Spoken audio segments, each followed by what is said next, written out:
Company में ज़्यादातर लोग जो है इस्तेमाल करते हैं। और वो चीज़ अगर आप सीख लेते हैं तो आप भी किसी कंपनी में जो है इंटरव्यू दे सकते हैं और वहाँ पे बता सकते हैं, और फिर आप भी वहाँ पे जॉब जो है कर सकते हैं। तो चलिए जानते हैं कुछ ऐसी बेसिक चीज़ों के बारे में जिनका इस्तेमाल जो है ज़्यादातर कंपनियों में होता है।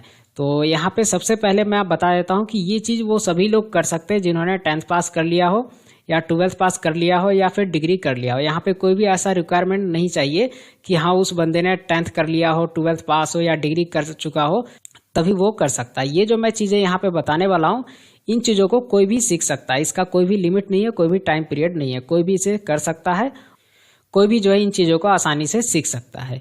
तो चलिए जानते हैं। तो सबसे पहले आता है माइक्रोसॉफ्ट ऑफिस पैकेज। अब ये क्या होता है, देखिए माइक्रोसॉफ्ट ऑफिस पैकेज एक सॉफ्टवेयर है माइक्रोसॉफ्ट कंपनी का, जिसके अंदर जो है कुछ बेसिक सॉफ्टवेयर दिए गए हैं कंपनियों में काम करने के लिए।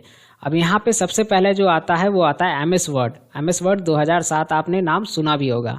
MS वर्ड अगर आप सीख लेते हैं, यानी कि MS वर्ड का यूज़ किया जाता है टाइपिंग करने के लिए, कोई भी चीज़ इसमें टाइप करने के लिए कंपनी के अंदर। तो MS वर्ड आप सीख सकते हैं 2007 वाला या 2003 या 2019। अब इसके जो है अलग अलग वर्जन है यहाँ पे, तो आप कोई सा भी सीख सकते हैं। उसके बाद आता है MS एक्सेल। MS एक्सेल भी आपको आना चाहिए। MS एक्सेल का यूज़ करते हैं किसी भी कंपनी में, कहीं पे भी MS एक्सेल का यूज़ किया जाता है हिसाब नोट करने के लिए या बिल तैयार करने के लिए या कोई भी चीज़ नोट करके रखने के लिए, डेटा वगैरह तैयार करने के लिए या रखने के लिए। यूँ समझ लीजिए कि जो मैथ का बुक होता है, जितने आप जोड़ घटा गुना भाग करते हैं वो सब मैथ के बुक के अंदर आता है। तो उसी तरह से एक्सेल में आप जो है ये काम कर सकते हैं। किसने क्या चीज़ कितना बेचा, कितना खरीदा, कितना पैसा हमने दे दिया, कितना बाकी है बैलेंस, वो सभी चीज़ जो है MS एक्सेल के अंदर आता है। इसी के अंदर जो है काम किया जाता है। उसके बाद आता है MS पावर पॉइंट।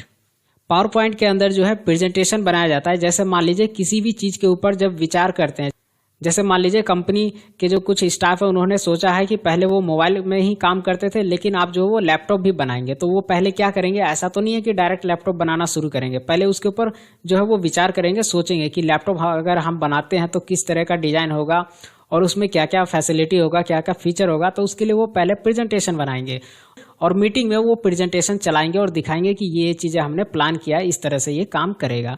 तो वो जो प्रेजेंटेशन होता है वो इसी के अंदर बनाया जाता है, पावर पॉइंट के अंदर। उसके बाद बात करते हैं यहाँ पे कि ये जो यहाँ पे देख रहे हैं आप 2007 लगा हुआ है सभी में और 2019 भी लास्ट में। तो इसका मतलब ये है कि आप जो है 2007 वाला सीख सकते हैं या 2003 वाला। इसी तरह से एक्सेल भी है, इसी तरह से पावर पॉइंट भी है। अब यहाँ पे बात कर लेते हैं कि 2007 क्यों सीखे और 2013 क्यों। तो देखिए 2007 वाला जो है ये तो पुराना है, लेकिन ये बहुत ही पॉपुलर है। तो आप कहीं पे भी जाते हैं, किसी भी इंस्टीट्यूट में कहीं भी सीखते हैं तो 2007 का सीख सकते हैं या 2013 या 19 वाला। लेकिन 2007 से जो नीचे का वर्जन होता है जैसे 2003, वो मत सीखिए, वो सीखने से कोई भी फायदा नहीं है। 2007 सीखिए या फिर 2013 या 19। अगर 2007 भी सीखते हैं तो भी बेस्ट है।